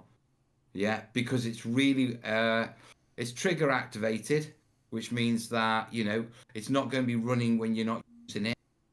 Yeah, it's mains powered with a really long cable. You know, the cable's about 3-4 meters long. Which is really important. But it's got 2 metal, really sturdy bars, and it's got about a 6-inch gap on the wire, which is just enough to cut 2-inch foam at a decent slope for making hills. Because a lot of hot wire cutters, they actually have quite a narrow cutting, which is great for small sheets. Yeah, but if you want to cut a slope out, you actually need a large cutting length. Yeah, and so Woodland Scenics hot wire cutter is. And then personally, yeah, when you're going into airbrushing, as long as it's coming from a decent manufacturer with a name, you're good. If you've never heard of the manufacturer, or it doesn't have a manufacturer's name on, don't even touch it. Yeah. I mean, I have the budget Chinese one, and I don't even run water through it anymore. Yeah. So, you know, whether it's Iwata, whether it's Badger, whether it's, is it Hecklenstein? And Steinbeck. It's something like that, yeah. something like that. And not Heckler and Koch, they're a different. Yeah, but you know that work. Can you imagine? They've got a sideline. That would be a serious airbrush if they Wouldn't it? Can you imagine the attachments? Speaking of not touching stuff, we got a message in Wookie Gunner. What's your least favorite material to work with? Oh. Technical and comedy, there's two answers. Technical is resin. Yeah? Because resin's one of those things that you don't find out if you've screwed up until 24 hours after you've screwed up, and there's nothing you can do about it afterwards. Yep. Yeah, it really is. Mix it and then it's a pray to God. Yeah, I mean, I did a pour for my map build, yeah, and it was like this big map of fabled realms, and I made it out of foam and everything, but I'd only got 5 mil, yeah, so I had to pull a 3 mil layer of resin, yeah, to form the ocean of this map, but the map was 4 foot across, which meant if 1 degree had been off, it had basically overflowed half the map and covered half my name tags up. Yeah, and I was doing it in the studio, which means I had to go home, yeah, and leave it overnight where I couldn't keep check on it and adjusting it. Resin settles up. Jesus, that was a rough night. So resin, technical, it's resin. Yeah, that's the one where it's like, right, put your head on, do a test pour the day before, make sure the material's all right, make sure you've got your mixing quantities okay. Make sure whichever acrylic paint or whatever you're using to stain it isn't going to have a weird reaction with the polyurethane resin. You know what I mean? And then figure out how much you need so you know you've got enough to actually pour it all. Yeah, and all these sort of questions, and then, you know, go for it. Resin's the one simply because fly. Anything else I can fix on the fly. Resin, it's like you screw that up if something goes wrong, you know, the whole piece can be ruined, or you're looking at quite a challenge. So there's a lot of... Also, typically, you don't put resin in until everything else is done. Yeah. So true. It's such a failure point. You know, it literally is the last thing you do on most builds that involve resin, because you've done everything else. You know what I mean? So it really is one of those things where, fingers crossed, you know, sacrifice a bucket of PVA to the terrain gods. No. On a comedy aspect, my least favorite material is tiny polystyrene balls. Yeah, you know the stuff that they use for filling bean bags. Yeah. Well, I have a bag of that, and I use it for bulking filler. So what I do is, if you get like that stuff, and you throw, say, half of that, yeah, say another 40% filler, and then 10% PVA. You can make this sort of like sludge, yeah. But the polystyrene beads are really lightweight, but they take up a lot of volume, which means you can literally stick it in places and fill gaps really quickly and easily. Literally shove it in, and then afterwards, because it's filler and PVA, you can brush it down and clean it up. Then afterwards, because it dries hard, it's only filler and polystyrene, you can sand it. You know, so it's a really good gap filler. Yeah, but the balls are so light that, you know, I walk up to this bag, yeah, and it's like I'm in EOD. You know what I mean? I've got the full body armor on, you know, I've got the robot to me, and I'm just making sure one sneeze, yeah, and I'm going to be Frosty the Snowman. Yeah, And you will be finding them for 3 years after you've done it too. Yeah. I can so relate to that. Doing some home work in my home, was putting insulation in, polystyrene with aluminum facing, cutting it to fit into places. Fastest way to do it is a table saw. Have you ever seen what polystyrene balls do when they're shredded by a table saw? Yeah, they go everywhere. I blew my nose, and guess what? It came out of my nose. I don't think I'm going to be able to find it. Yeah, but this one time I got my lad to help me, and we'd stacked up white polystyrene sheets to make like a layered hill. Yeah, and then in the genius, whilst my wife was away on a girls' weekend, yeah, we decided we were shaping it, and we used metal scourers to scrape the balls off it. Oh no! Yeah, and we did it in the kitchen. Oh no! Yeah, and I've got a photo on my Facebook, and I'm not going to be able to find it in time now. I know I'm not. Yeah, but it is my son. I literally sent the photo, and I'm hoovering my son down. Yeah, as he's covered from foot to toe, yeah, in white polystyrene balls. Oh no! Yeah, I can completely relate to that, mate.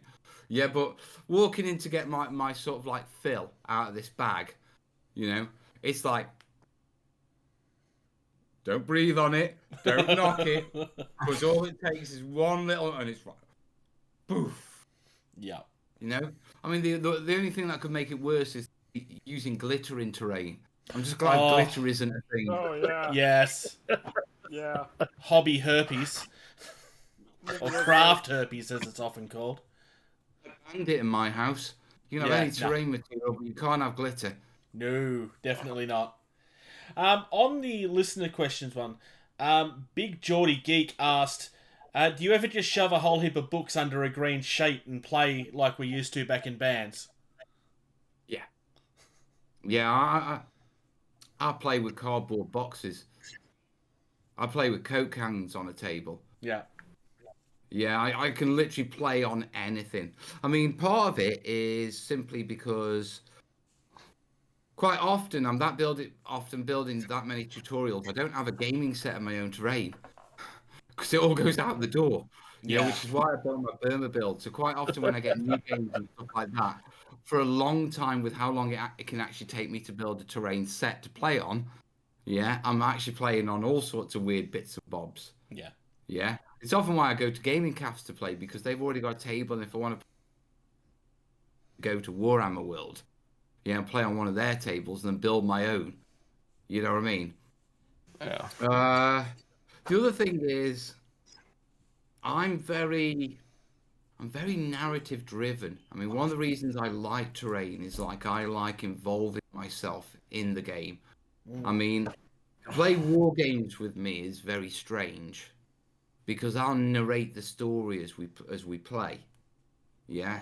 So, you know, when I play Kill Team, everyone's got a name. You know, I mean, it's like reading a 40k novel. I'm talking about, you know, you may say, right, I'm moving 6 inches, taking a shot at him. Yeah.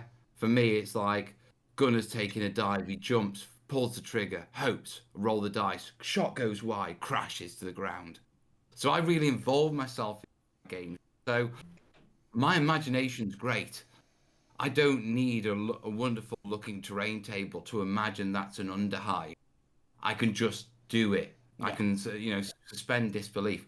It's just that I really love making it actually look like it's an underhive. Yeah. So yeah, simple gameplay and using what you've got then and there. No worries. You know, I'll play on the floor. You know, it's about gaming, and it doesn't matter what you use to game. It's about the game. Yeah. You know what I mean? It's just, I really like Terrain and setting the scene because for me, my games are far more narrative driven. Yeah. And in my mind as well, which is why my Terrain needs to look right and feel right. Yeah, for me personally. Yeah. Which is why, you know, I think that's why, I mean, I got into wargaming when I was about 15 with a load of mates. Yeah, but I was the one who went the terrain side. Yeah, and I was the one who built the terrain for all of us. Yeah, and that was, I think that's quite common with terrain makers. They're the ones who like the landscapes, like actually building the scenes. Mm. Yeah, because most people will quite happily play with, you know, a few odds and sods thrown together. You know, I mean, the amount of times we've gone into places and people haven't even painted their MDF. You know, they're quite happy with it as it is, and that's perfectly. I've done it. You know? Yeah, that's how we game. But terrain makers do like setting the scene. I think there's a gene in like a storyteller, and that's how we express it.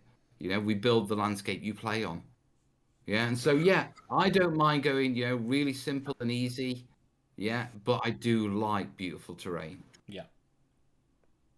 Yeah. Another question we have for one of our listeners, the mini boss.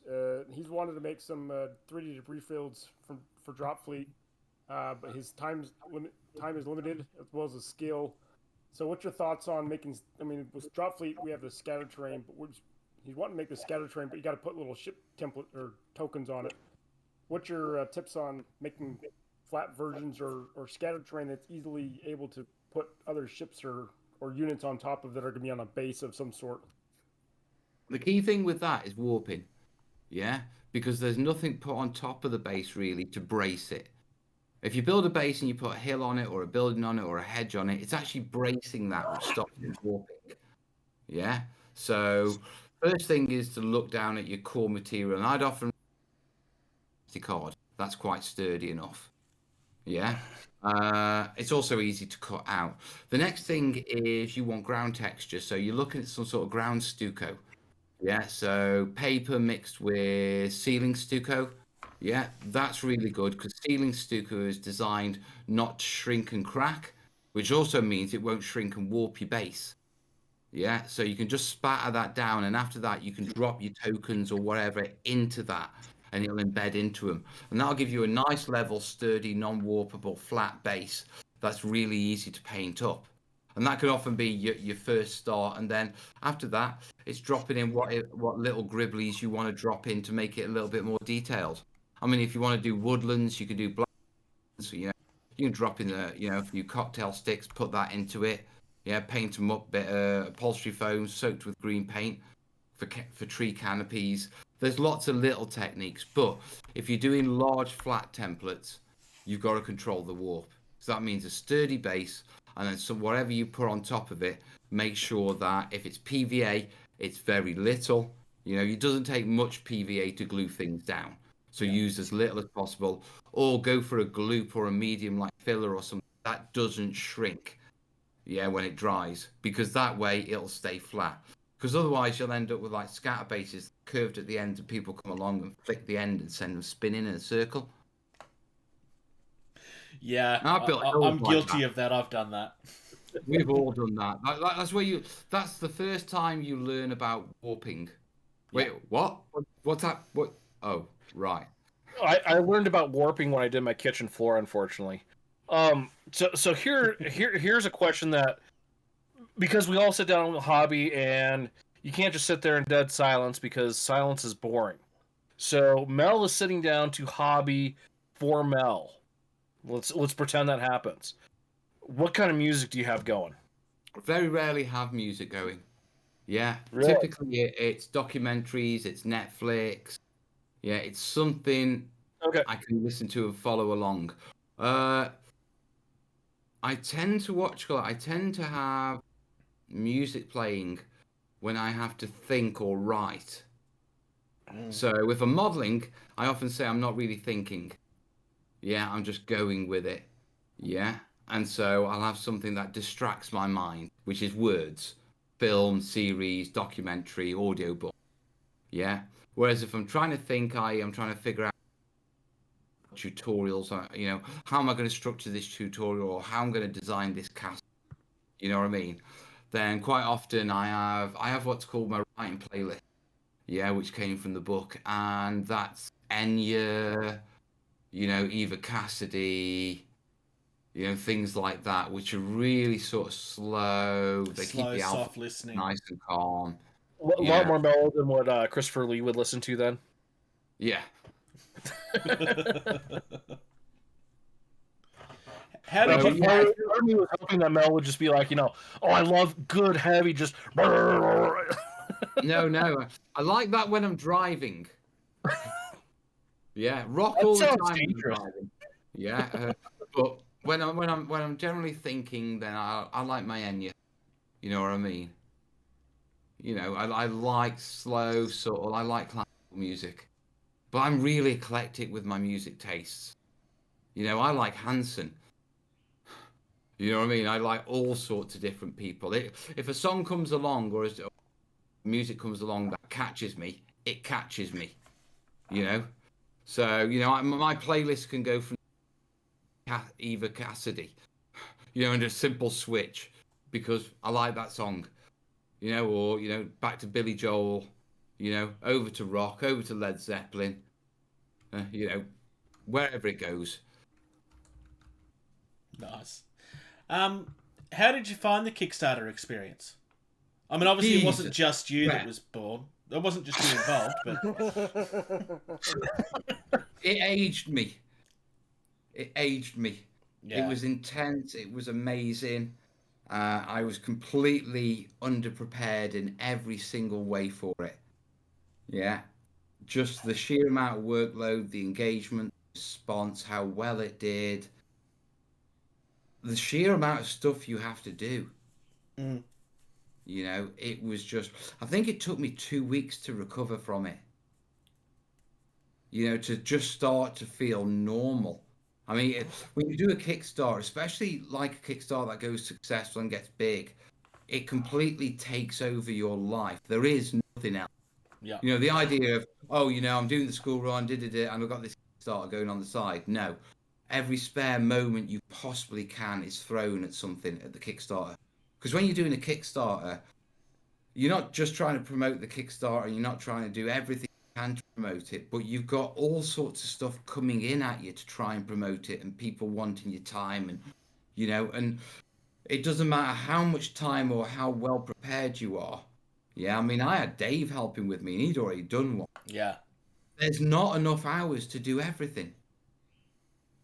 You know, every opportunity, everything that comes your way.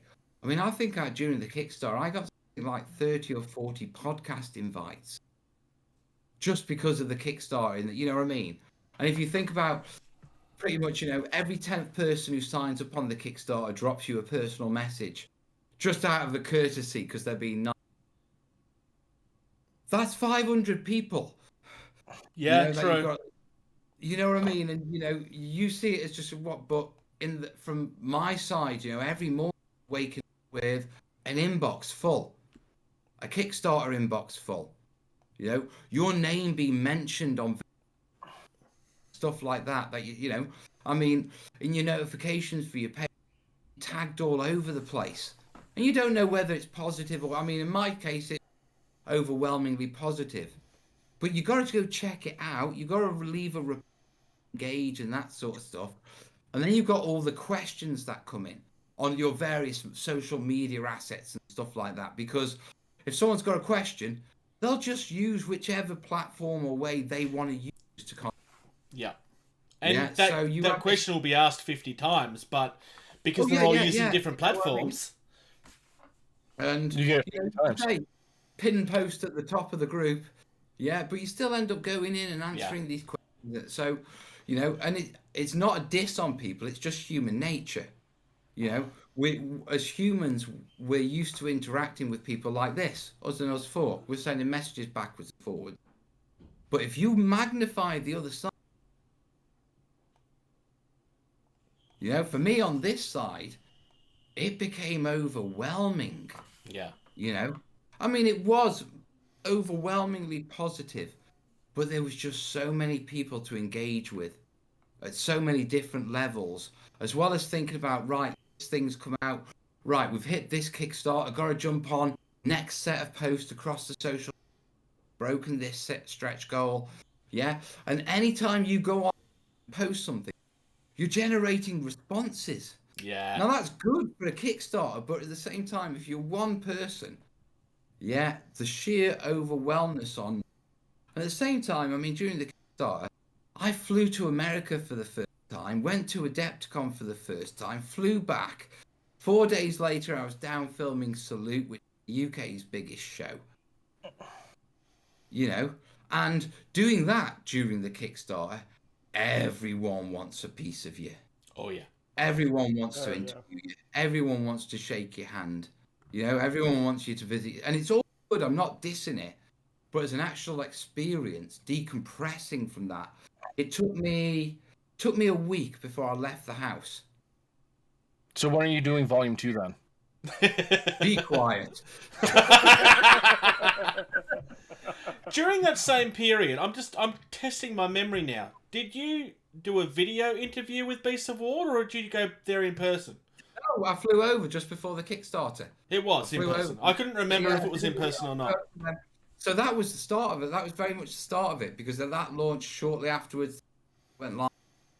We had a couple of weeks. Then it was Adepticon. Yeah. Then it was back to the UK. Then it was End of. I mean, the irony was, yeah, I'd spent that much time flying and in back by the end of the Kickstarter, and I was walking around hobbled over a hot bottle. So it took me about a week to also get over the physical effect of that much work and being in a chair for that long. And my mate, Jace, he came round, and the Kickstarter finished on a Sunday night. Yeah, because we started it on a Sunday, and it finished on a Sunday. Yeah, and on the Monday he came round. A week Monday he came round, and he sort of said, "Should we take?" It was summer. He said his daughter is friends with my. You haven't been out in a week. You need to get out now. You know, you're up and about. Why don't we go up to town? Yeah, we'll go to the dessert bar and we'll get the kids ice cream. And it was like, yeah, that's something simple, and I'm up for I'm on. Go out. Yeah, so we jumped in the car, we drove up to the city centre, pulled up at Tesco's, parked on the car park. Yeah, I walked 3 foot of our car parked, I get stopped by a Kickstarter backer. No, I'm not joking. Three steps off the car park, and someone goes, "Mel?" I'm like, yeah, I backed the Kickstarter. That's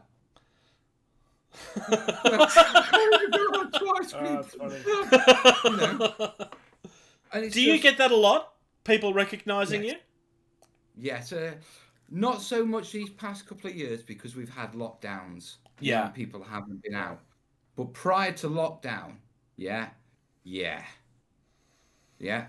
What was worse is if I go to any sort of hobby store or any sort of trade event, automatically I get recognised. Yeah, and that's accepted. Generally, when I've been out and about, perhaps once a month, someone will recognise me just randomly. Where I'm at the shop at KFC or up in town or something. The worst one is I get a lot more of people thinking they recognise me. Oh, yeah. Yeah? They're just like... Yeah, you get a weird look. That weird look, and it's like, you're kind of staring now.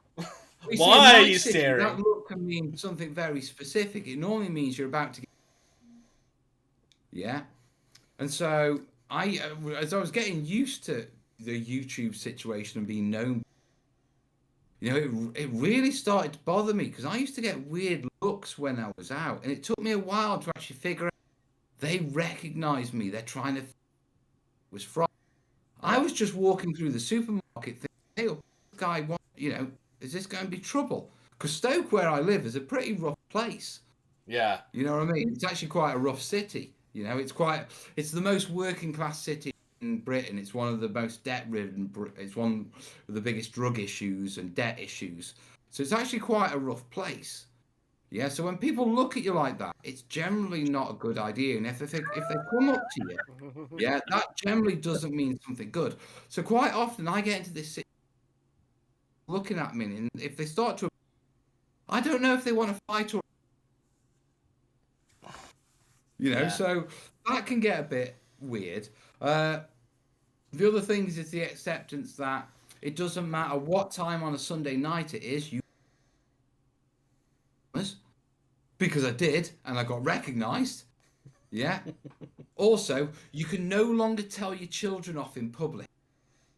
When you're in a queue at KFC and the apps.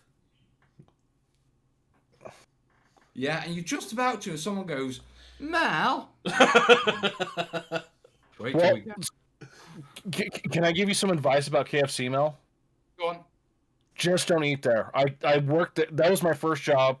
I worked there for 2 years cooking. Don't eat there. It's probably worth noting that most of the rest of the world's KFCs are better than the US ones. Generally Should speaking. actually say, our food standards are pretty much stronger than the US's. Yeah. I mean, It's the even same our over here. McDonald's are edible. I mean, when there's a allowable limit of insects that can be found in breakfast cereal. Actually, it's incredibly low.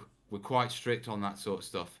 Well, it's Same here. On foreign particles. you look at the number and you think like, oh, that's pretty low. But when you think about it, it's just like, yeah, but that means there's an allowable amount. That's the manufacturing process for you, buddy. Yeah. So, Mel, I apologize. I wasn't part of the Kickstarter because I was actually deployed for a year. I thought you during might the have been. Kickstarter. So I wasn't able to. In the tent. No. That's this okay. was in Me and George Qatar. have our books. I know you have your book, so I'll have to pick mine up off of Amazon or something. So I will be purchasing it here in the future. Make sure you get them in the mail too. What's that? I mean, no doubt at some point we'll do book 2. Yeah, but I'm getting back into the channel at the minute. You know, I'm getting back to my passion. You know. So, There will be one last madness for you to jump on. Go on, buddy. I was going to say one last question before we wrap this up because we're getting a little long in the tooth here. We'll chat some more, but aging in the hobby. Most of us started off. Well, This is I actually started my off- fault. I put this on the list. I actually Yeah, put this on the list because I saw a video of somebody that's been fighting with their eyes starting to go on them, who's actually younger than I am. But it's just like, that's actually a good point. It is something that we see I see Terraniacs commenting on it occasionally in the group as well. But have you come across anything like that, or do you have any general tips for people? I've noticed that my hands aren't as steady as they used to be. Yeah. Yeah. My eyesight's still pretty good, to be perfectly honest, but I've always had really... Yeah, so I think that, that one, it'll be a while before I need glasses. Obviously, as people get older, we're roughly... If you want to do scale modelling, you're going to have to look at correcting your eyesight at some point for scale modelling, But what I have noticed is a little bit more tremor. Yeah. I've noticed I'm bracing my hand a little bit and that sort of stuff when I'm doing very fine stuff. Yeah. But that's the only thing I've noticed. I think with the hobby, these things are relatively easy to correct. I mean, obviously, if you've got Parkinson's, dementia, you lose like that, well, that's going to affect it, more than anything, and I think I think my greatest fear is losing my eyesight because I couldn't hobby. I couldn't build a brain, that sort. I could still function, no doubt. You know what I mean? Yeah. I can dry brush with a shaky hand just as well as I can dry brush. Actually, probably dry brushing with a shaky hand might look better. Yeah, to be truthful, it's fine in detailing. Yeah. But So I was seeking on this question on a different side of it, where we're getting old, we're falling apart. We have to get up in the middle of the night to use the loo. I was talking more of thinking like, when I go to my local gaming store, that's like, oh, that's George the old guy because everyone else is in their 20s, and they're asking like, what I've learned, like, how important do you feel is the position you're in to, I'll just say it, to vomit the information into the minds of the young people so that, what you've learned doesn't get lost. Like, if you look at other trades and crafts, we don't know how to do them anymore because no one paid attention and the art got lost. I think it's not too hard for me, but that goes back to the premise of that's what I started the channel to do, to share my passion, to share my techniques. And it literally is what I do. It's what I've done for 7 years now. You know what I mean? So meeting people, Secondly, I think, I think people like it when you've been in the hobby for a long time and you're sharing the stuff. The old wise man of the hobby. I mean, I did this thing where I shaved my... grey sort of goatee. Yeah? And I shaved it off and looked younger. And people said, you don't look old enough to be our tutor. You know, and it's like, well, cheers, thanks. I'm not sure if it's a compliment or, you know what I mean? But, you know, that learning, you know, from sort of the older person, I think it comes easier. When people see me, the first thing they think is Terrain Tutor. I'm automatically cast in the old wise man who's sharing the tips, who's done this, you know, because I share my mistakes and I'm honest about fixing them. You know, it is very much like, you know, I've lived a life of terrain making, you know, hear my life story. And people are quite happy to sit down, hear what I've got to say. You know, so I get treated rather well. Secondly, because I have so many subscribers and, you know, I am this person in the industry, people treat me like that anyway. Yeah. You know, I'm treated like a celebrity when I go in, treated, you know, it took a while. You know what I mean? Because like I say, I'm just like everyone else, as far as I'm concerned. It's just, I do my hobby in front of a camera. Yeah. But people do perceive me differently. And so they generally put me in this old wise man of terrain. You know, hey Mel, what do you do about this? Hey Mel, what about this? I can kind of relate to that a little bit. This isn't our first podcast. We did another one with the Drop Fleet group, and I remember this one post in particular that made me like, oh hey, that's cool. This guy was like sitting down, you know, like I'm building stuff, you know, and he's got his phone there with the headphones, and on his screen is a thumbnail of our podcast, and it's like, oh, you're listening to us while you're hobbying. Okay. You know, I could totally get that. It's so not that we're anywhere near as big as you were, but I've had that once or twice where people have recognized me and I've been like, it might be because of that, but I have no idea who you are, so it can't be because of real life. Oh, it gets far weirder for me. I visited very castle unusual for me. A couple of summers ago, and we're sitting in the middle of the hedge maze looking up at the castle, and someone just out from across a hedge comes, "Are you going to build it, Mel?" I mean, this hedge. You just can't go anywhere then. Yeah, I mean, generally, with the amount of subscribers I've got and the relatively small population of the UK, you know, compared to the US, generally I can guarantee that, you know, if I meet a group of people, someone's going to recognize me at some point. Yeah. You know, I went airsoft zombie killing on like a zombie killing experience day. One of the zombies came up and asked me for a selfie. That might be the best version of that story I've ever heard, I think. But you know what I mean? It's like, it's a weird position to be put in. I mean, the kids have got used to it more than I have. You know, they're just as comfortable at Dad being called out, you know, by a random stranger in a street and having to stop while Dad takes a photo with. You know what I mean? Yeah. I mean, my daughter found out that secretly, one of the teachers was a fan of my channel when she caught the primary school teacher watching one of my videos during lunch hour. Yeah. Apparently, the teacher was guilty as, you know, really like, oh, I've been caught. Yeah, and was blushing as hell at the next parents' evening. You know what I mean? But it's like, you know, my kids find it a bit interesting because they don't even know if they, you know, when they get new teachers and stuff like this. Yeah, and it can be quite weird. So it's not normal, but it's not bad. Yeah. Well, Mel, thank you so much for joining us. I can't believe the suddenness of you know, Thursday. You're like, yeah, I'd get on there. Like, okay, well, this is kind of when we do it and everything. Like, yeah, I can make it Saturday. Okay, so. Hey, it made my run sheet so much easier. I had to do no work at all. Obviously, people. I like that. People who know you are can't talk. People who know who you are, they know where you can find you. But where can they find you? You know, what's your stuff? Dead easy. Look me up on YouTube. I'm the Terrain Tutor. All one word. Just put Terrain Tutor in anything, and you will find my ugly. Now, guys, before we wind up, I want to do a shout out for a charity because that's one of the things that I'm doing. I want to give a shout out for Heroes. It's a charity based. Go on. Start that again, Mel. Your mic was cutting in and out. Oh, sorry.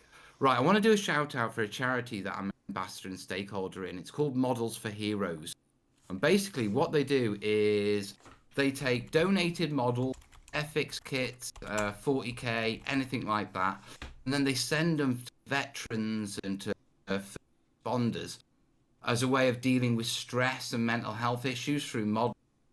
Yeah, they also do group modeling sections for what you call it. So generally, every time I get a chance to shout out to a new audience, I always bring guys up because we've all got plastic crack mountains and models we're never going to paint. Yeah. And this is generally a way of picking up your grey knight, sending them off to these guys over at Model Heroes and letting them send them, demons on different battlefields, for people. So do me a favor. Email all that information so that we can get that in the show notes, the links, everything. It's 3:00 in the morning here, so. Is the logo looks like a heart on a sprue? Yeah, heart on a sprue. I found it. Heroes. Yeah, that's the guy. It's run by Malcolm Childs, absolute brilliant guy. But they do loads of stuff, They do it all for free. Yeah, so they send the clippers, the glue, the files, the paints, the model kit out. You get the whole. And it's all come in, yeah. And basically, it's sharing our hobby. Now, the thing why I'm raising, they get a lot of requests for wargaming stuff off people who are interested in fantasy stuff like that.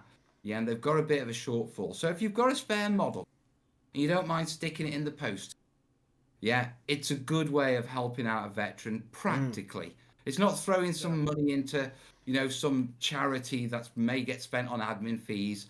What you send will be passed to someone who it will help, and they will build the plastic you don't. So if you've got it, please check out. Yeah. No, I like that. That's a great idea. Yeah. Alrighty. Mel, thank you so much. You have more subscribers than we have plays, views, everything combined. So having you on is a huge honor. I know we were just talking about how weird it is, but it's been a joy having you on. Subscribers. I was there once. Yeah, it doesn't matter how many subscribers. About the quality of the chat, and gentlemen, it's been a brilliant night tonight. Thank you very much. And with that being said, thank you. Thank you. Thank you. Thank you. Thank you. Thank you. For listening to Getting Table. Music used in this podcast was created by Eric Matyas at soundimage.org. Bruce, say your thing. Play more games.